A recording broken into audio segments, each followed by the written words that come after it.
Voilà les gars, j'ai l'impression que vous vous rendez pas compte, mais au nom, c'est tout le temps la même chose. Et voilà que j'ai plus les mots. Et voilà que ça commence à devenir compliqué. Et voilà que ça commence à devenir insoutenable.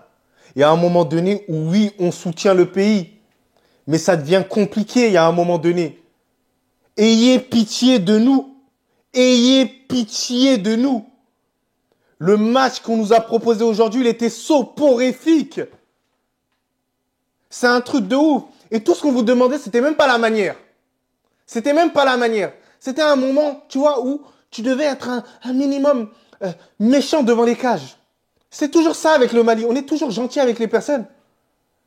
Bah ouais, c'est ça le problème. Première mi-temps, franchement, je me suis endormi. Il y a eu quasiment zéro occasion. Il n'y a que Diarra, à un moment, il a frappé. Il a un peu alerté le gardien. Le Japon, ils n'ont même pas été hyper dangereux, on va pas se mentir.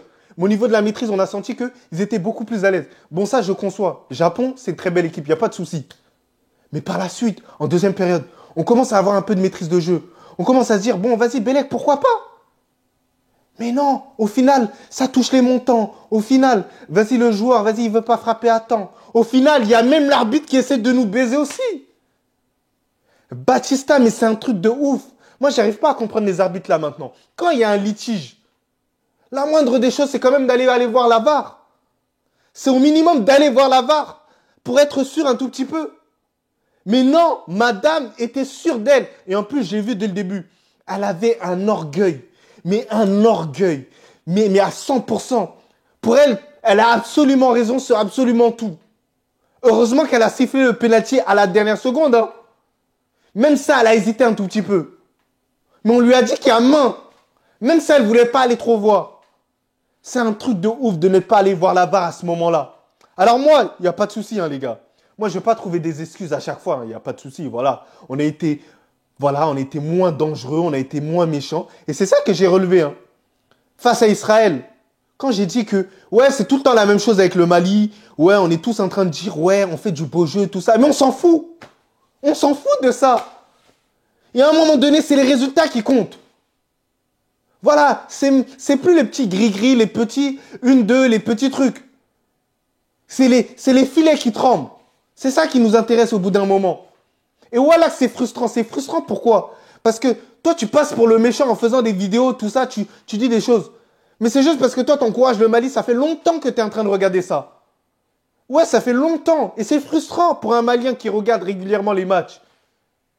Et je suis désolé d'être dur envers, par exemple, les U23 là maintenant. Mais ils prennent aussi pour les seniors aussi qui n'ont pas remporté de victoire ces derniers temps. Là, on attend depuis tout à l'heure pour jubiler, pour être content, pour célébrer avec les joueurs, pour faire un débrief avec le sourire. Mais miskin, je ne fais pas avec le sourire. Au niveau organisationnel, avec la fédération, c'est la merde. Au niveau des résultats, c'est la merde aussi. Quand est-ce que vous aurez pitié de nous? On n'arrive pas à remporter un match pour aller en Coupe du Monde. On n'a jamais réussi à se qualifier en Coupe du Monde. Vous imaginez pour une sélection comme le Mali? Il y a combien de légendes qui sont passées quand même au Mali? Il y a combien de joueurs qui ont fait de grosses carrières au Mali? C'est un truc de ouf. On n'a jamais remporté la Coupe d'Afrique des Nations. Avec beaucoup de participation. On n'a jamais remporté de trophée aux Jeux Olympiques aussi. On n'a rien fait. Donc là, il y a un moment donné où moi, personnellement, moi, je vous regarde face caméra et j'ai envie de vous dire, est-ce que c'est pas nous? On surcote trop nos équipes au final. Est-ce qu'on ne devrait pas être beaucoup plus humble?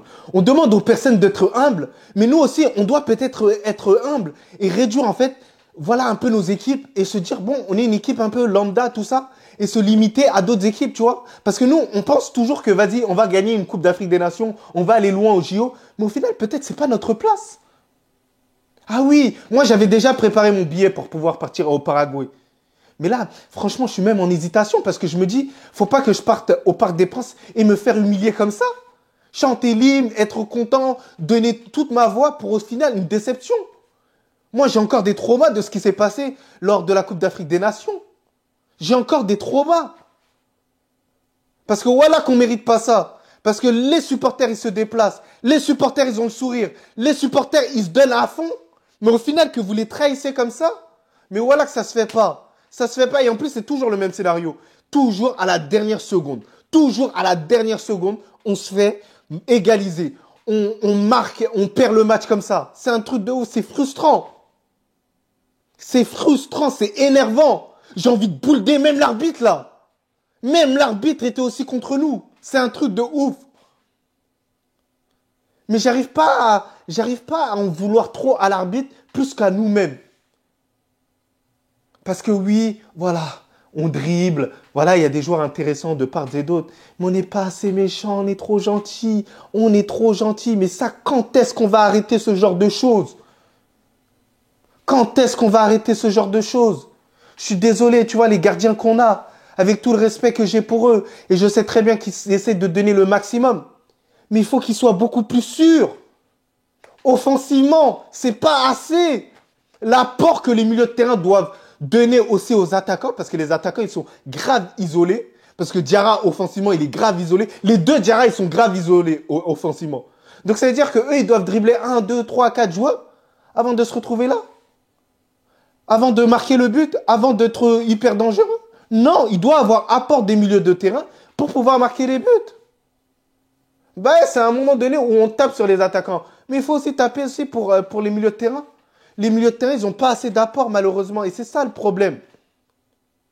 Et puis l'entraîneur, moi, j'arrive pas à comprendre. Tu as ça marqué sur le banc. Tu as le choix de le mettre à un moment donné. Tu as la liberté de le mettre. C'est un joueur qui est hyper bon. C'est un joueur qui peut ramener une plus-value. Il a l'espérance, il joue à Rennes. Il a des exploits. Pourquoi tu ne le fais pas jouer? Tu le détestes. Tu veux faire le José Mourinho. C'est un truc de ouf quand même. C'est nous-mêmes, on se tue, tu vois. On a des joueurs de qualité, on a des joueurs assez intéressants. Mais non, nous, on essaie de trouver la complexité par-ci, par-là. On est largement plus fort que eux intrinsèquement. Mais malgré ça, non.